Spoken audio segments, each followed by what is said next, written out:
What is happening? My name is Nick Pollock. I founded the site called Pictureless.com, and we have these brand new player pages this year that we started called PL7 at Pictureless.com. It is Statcast data, 100% Statcast data. We've essentially taken the Savant stuff and organized it differently to create a brand new player page. And I wanted to talk about it today because of how I use it and how it can help you do your player research, understand players better, a different way. So this is Aaron Nola. I love Aaron Nola. We actually just put out a new shirt for Aaron Nola today. Live every day like it's Nola Day. You can check it out at merch up here. It is awesome. But the point here is 2021 wasn't so good for Aaron Nola. It's been a little bit better thus far. It's actually kind of similar in the sense that the ERA and the WHIP are both like it's a low WHIP with a high ERA a little bit. As he still allows some home runs. But we're going to talk about how I go through the player pages to make my assessments and how you can use them for your own benefit moving forward. So the first thing I do want to showcase is, of course, our version of the Statcast sliders. And why we think that this was a better approach than what you currently see is that you have the actual data in front of you. So you can quickly see, ERA, WHIP, strikeout rate, walk rate, all that kind of stuff. And you have advanced data too. You have xERA and xWOBA. You have ground ball rates. You have hard contact percentage. And by the way, everything here has a tooltip that explains how we use it. And you'll notice from hard contact, it is not hard hit. Hard hit is over total batted ball events. So only when it's put into play, how often is it above 95 miles per hour?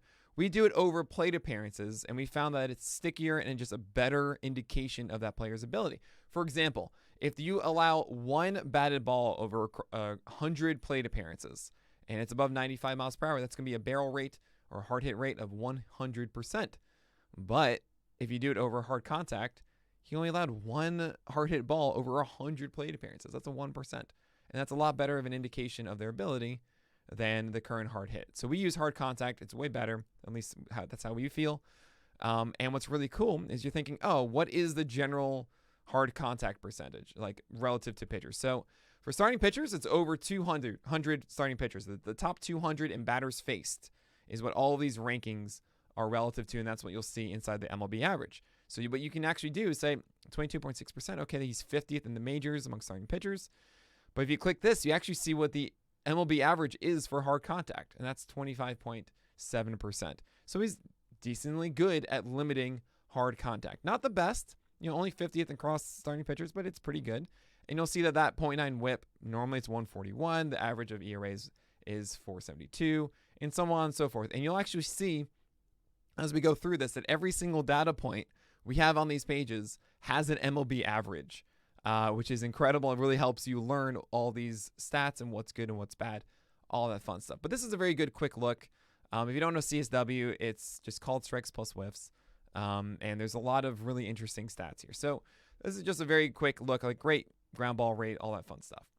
As you scroll down, and we have, of course, our articles. You can see more of them over here that has the player mentions. This is the player projection. You can also go and see all of the player projections if you have PO Plus that for the 2022 season.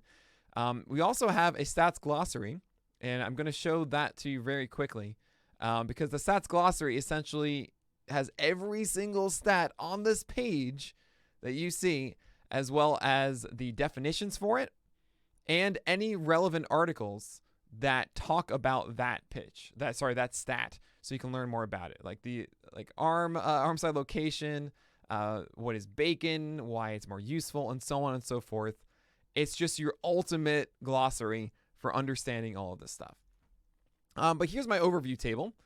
And I generally just use this as a quick look to see how they're performing and how they've performed in previous years. And again, you can actually see the average. This is the MLB average for starting pitchers for these stats in 2022, which is pretty insane. So you can see what the expected BABIP is at normal and what the normal BABIP is and so on and so forth. And you actually will see quickly, I use this as a way of like, okay, cool, what's his ground ball rate? Aaron Nola, by the way, last year was way down. Hey, it's back up. Very, very good for Aaron Nola. Don't worry about the homer fly ball rate because he's throwing it's fewer fly balls. That's very good because he has a high ground ball rate. The left on base rate is normalizing from the 67% too. That's pretty cool. And we see his ERA is down. The xERA and all this stuff is kind of the same. It's just pretty much allowing fewer fly balls, fewer fly balls and fewer home runs, which is obviously very good. Also, the hit per 9 is way, way down. Thank you, Aaron. I mean, I don't know if that's sustainable. I don't think the 0.9 whip is going to be, but like this is probably going to normalize around a 7 or so, as we've seen as 5-year average. But anyway, the real gem of what we offer on our player pages. Oh man, this is like the root of why Pictureless exists. Is I wanted a GIF database where you can visualize every single pitch a player throws. And yeah, we have a GIF of his four-seamer. We have a GIF of his curveball. We have a GIF of his changeup. We have a GIF of his sinker, right? And what you can do is that you can use splits for these, so you can look at it from different years, and it's going to change the usage. It's going to change the data here, or you can use it all, and you can see that. You can actually even scroll down and even see the GIFs and the locations and stuff for every single year prior, which is pretty dang cool. And guess what? You have all this amazing data that you don't have anywhere else about strike rates of certain pitches. You have O swings and zone rates, and you have hard contact allowed on pitches. Again, this is not seen. So what I would first look at here is, okay, what is different this year from Aaron Nola? What's changing? What happened in 2021 versus 2020? So let's look at this just starting with the fastball, right? The four-seamer. Usage is a little bit down this year. He's favoring, I believe, I mean, you can actually even look at it as all pitches on a given year, which is also really cool. You can see there's a sinker from this year, and then it went down. He's using the sinker a little bit more this year relative to last year. That's probably the first thing I'll do. And also, hey, we got this little cutter, and we'll talk about that in a second. So if you see versus previous years, you'll see he's throwing it less in the zone, and he's getting a little bit more O swing on it. So seeing these two, I'm going to say, oh, right, lower strike rate. And what is the general strike rate on a four-seamer? Well, that is 65%, not 61. So he's not getting his strikes with four-seamers. Fine. He's not getting swing strikes on this. Not totally great, but the results have been good. Like really, really good. And the X average is still really low. So what's going on? How is that happening? Let's look at batted ball here. His infield fly ball rate is super high, which is pretty much telling me that he's allowing a lot more pop-ups on fly balls when it goes into play on the on four-seamers. And yeah, we have weak contact. This is all Statcast data, by the way. Lots of weak contact on it. The hard contact rate is way down. This is pretty good. Is he changing his approach this year? And this is something else that we've introduced with Pictureless is actual percentages of locations. So right, so you have this strike zone plot, which is nice to look at, and it helps out and stuff. Cool, I can get a sense of it. If you want to compare it to previous years, it looks like this or versus that. You can also just change that on the fly to get like a good quick look at the change of location. But really, for me, I use these percentages, and you probably don't know what these mean. It's fine. Just hover over it and you'll understand it. But this is arm side location, and this is glove side. So that's relative to the pitcher, while you have inside location or outside location, which is relative to the batter, right? You have a high lock, which is high location. You have low lock, which is low location. Then you have the most confusing one, which is YM lock, which is vertical. So that's the y-axis, right? If you're making an axis here. So the y-axis, and then the middle of the y-axis. So this would be high, this would be low, and this is the middle. You want to avoid YM lock. You also want to avoid XM lock, right? Because that's x-axis middle. But anyway, we can kind of see, he's throwing his four-seamer elevated more. I dig that. I think that's really cool. And that's 57%, and that would explain those pop-ups. So that's kind of cool. So maybe that's helping him reduce the hard contact on his four-seamer thus far. So he's throwing them in better locations. All right. Other things that you can look at here, which are really cool. That was the approach tab. You can look at the plate discipline, which has all of the things that you want: the swing strike rates, called strike rates in general, all that fun stuff. You can also, inside this approach tab, see this. We can also see, is he throwing more in two strikes? And he is. So he is elevating with intent, trying to get more whiffs on this with two strikes than usual. And this is over like all four-seamers, not all pitches. I do kind of want to do that at some point, of just saying, hey, how often does a four-seamer get thrown in a two-strike count relative to the other pitches he throws? But this is relative to itself at the moment. But this would say, oh, I would think he would get more swinging strikes than he doesn't yet. I think that will come, honestly. if he keeps doing that. That should work. We also do have, as you can see, spin rates and stuff. You also have movement. And by the way, the data here is a little messy when it comes to movement before 2020. And we're fixing that. I think there's just some coordination stuff we got to mess around with. But look at this super high launch angle, which is good. This is too high. You don't want to see like these, but this is enforcing that pop-up stuff, right? But it's just more Statcast data. It's just a really nice way to look at this. This is just the fastball. So I'm going to go through with that basis of understanding how I use repertoire section. I'm going to go into the other ones, and you can see that the curveball has always been this ridiculous CSW pitch. Lots of called strikes when they do swing. It's a high swing strike rate. You can see plate discipline on this one of how often they swing at it, which is 52%, which is good. What's the league average? 39% on a curveball. That's really cool. And the reason for that is typically curveballs are called strike pitches, where pitchers save it more for a rare strike at 10%, 15% usage. But because it's a higher usage curveball, Nola's throwing it more, which demands swings from guys. Also, he's inducing it under the zone, higher O swing than you would normally see on a curveball, for example. Actually, this one's only 18% this year. It's a little bit low. Normally, I'm thinking like the 20+%, but still, normally you don't get any O swing. It's like 12% on a curveball. Oh, I'm sorry. This is swing strike. What was wrong with me? Yeah. 54%, 42, 42, 29. Sorry. Brain fart there. I was like, really? This is really low. Yeah, this is more of the O swing of Nola that makes him really, really good. He gets these chases out of the zone. Look also where he's putting these. This is like right out of the zone, which is what you want to see on a curveball. You don't want to see this stuff down here. And he's not really hanging it at all up here, which is really cool. A few mistake pitches up. It's just such a good pitch. So the curveball is still really good. It's pretty much what I see here across the board. Nothing really new. Same strike rate, same fly ball rates, more grounders. So he's removing liners. If you see the fly ball rates are the same, but grounders are going up, that means he's taking away from line drives. Beautiful. Beautiful. Hard contact rate is very interesting. I think this just means that he's doing burners.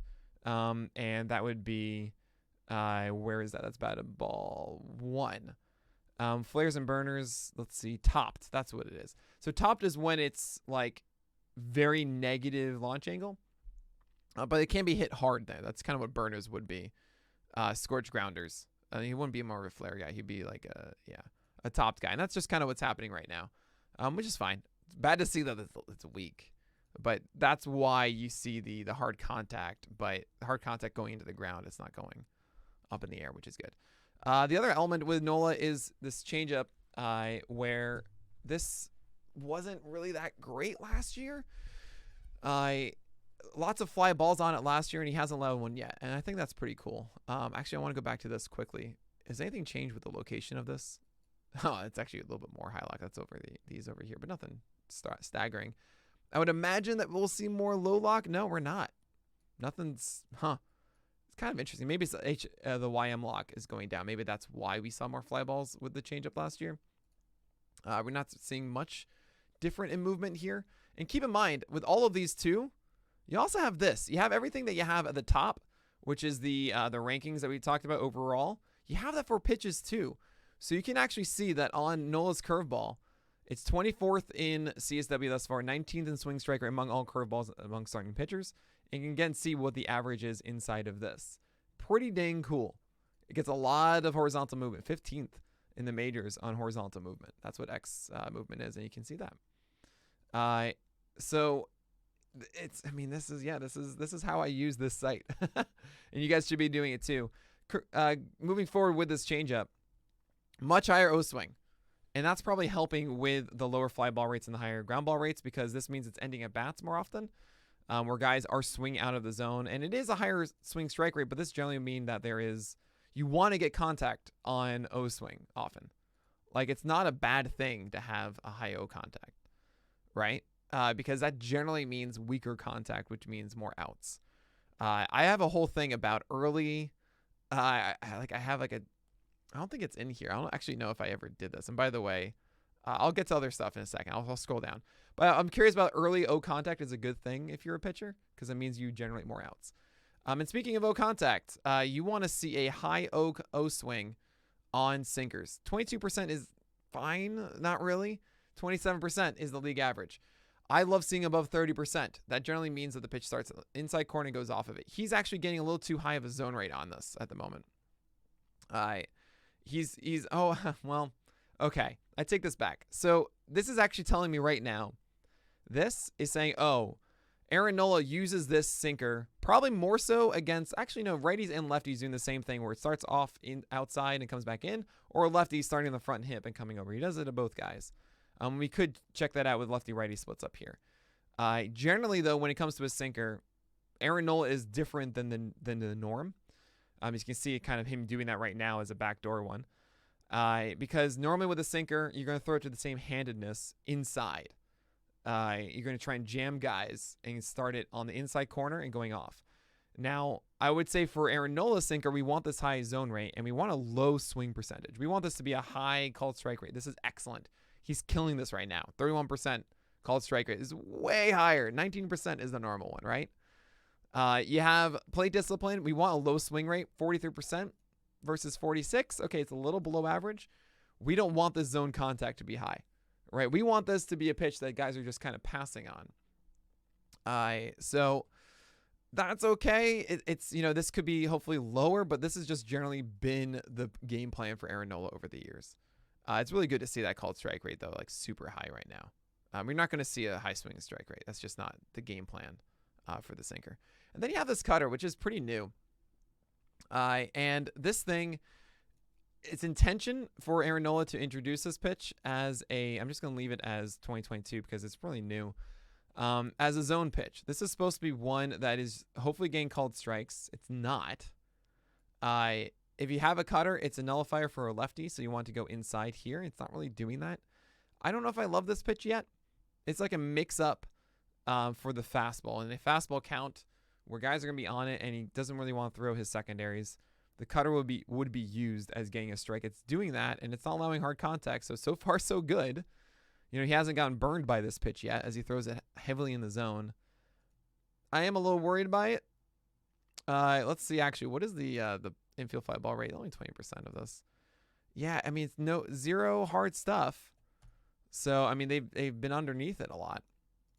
It's worked so far. I don't know if this is going to last this much, and that's why you only see the 7% usage. All right, so that's how I use this repertoire tab. It's incredibly great at understanding the overall pitch. But you probably want to think, Nick, I want to see this in season. Well, then we've got this. And this game log, oh man, I'm so proud of this game log. Okay? It is something else. And what you can do, you can look at basic pitch mix. You can see the trends of his pitch usage. So for example, he didn't throw his cutter in the first game. I'll get to that in a second. Or he didn't use it in his first game, but the second game he did. He started introducing it. But it really kind of seems like he's been using the same stuff. A lot more changeups in this one. How did they result? Well, then you have CSW in the parentheses are the whiff totals, and you'll see that if you hover over any of these, which is really cool to see. You'll have Statcast metrics on a game-by-game basis. Exit velocities, all that fun stuff. Batted balls, is he allowing more ground balls? You see it in all, inside this game log. But the real treasure to me is you can expand all of them here, but you can actually see detailed breakdowns of every single pitch type and inside the games. So you have, and you can also separate this out. If I just want to watch curveballs of this, and it's going to take a moment, but here we go. We can see how he uses curveball in this game, and this one, and this one. And you can see that the command inside the zone way better in this last start where he went 7 innings than it was over here. Right? This is a scattered bit of a mess. This is pretty cool. But if you take that away, go back to all pitches. That'll take a moment. Yeah, here we go. You can see how many whiffs you allow on it, called strike rate, and you get also my daily roundup that I write about Aaron Nola's start. You'll see it inside of the game log. It's here. Ta-da. With the results of it. It's pretty intense. And this is super, super helpful for everybody just to get a quick grasp. How did that perform? What's been working, what hasn't. I mean, you got 1 whiff here and then 4 over here. 59% CSW, only 22 in this one. Right? This is so fun. I get lost in this stuff constantly. and use this as a tool to just grasp like how he's performed start for start the entire year. And make sure you can expand all of them. You can click on any line too and just see that one. You don't want to be overwhelmed by them as well. But that is incredibly helpful. And then you have just these other tables, which is just everything that we talked about before with the repertoire, but over the entire approach. And you can use that. You have, again, MLB averages for everything. Do I have the early O swing? We have early approach, early ball and play, which I think is actually pretty interesting, and he's pretty average in that. But there are certain guys that are really good at getting outs early. You have put away rates, how often a 2-strike pitch results in a strikeout when he throws it. The MLB average, I would imagine, it's lower than that because he has strikeout stuff. Not shocking there. You have 2-strike O swing, which is essentially the opposite of early O swing. So that's essentially achieving what I want, which is when he throws, when a batter swings out of the zone, essentially in 2 strikes. So you want a high O swing with 2 strikes, essentially. But anyway, I mean, this is generally how I use the pages. One of the really useful things also is that we have pitches per game for every single start, and you also have it average for every single year, and also innings per game as well. Useful stuff once again for you to be able to get a sense of the guy. But yeah, that's it. Those are our player pages. We also do have it for hitters, and it's pretty much the same thing. You don't have the repertoire box, of course, because they don't throw pitches. But you have the same game log. You have also fly ball exit velocity for that one, which is a very good one. You have average exit velocity. You have launch angle. You have all these different tools at your disposal to do player research moving forward. But I hope that helped you guys out. I felt like it was time to really showcase, my toolbox for assessing pitchers. That's more than just like watching the game. Cool. This is the other side of it. This is how you do your research. But that's going to do it for today. So my name is Nick Pollock. Come by and tune in to Twitch 9 a.m. to 11 a.m. every single weekday morning. It's really, really fun. You learn a lot. You can ask all the questions that you have, but that's going to do it. So may your BABIPs be low and your strikeouts high.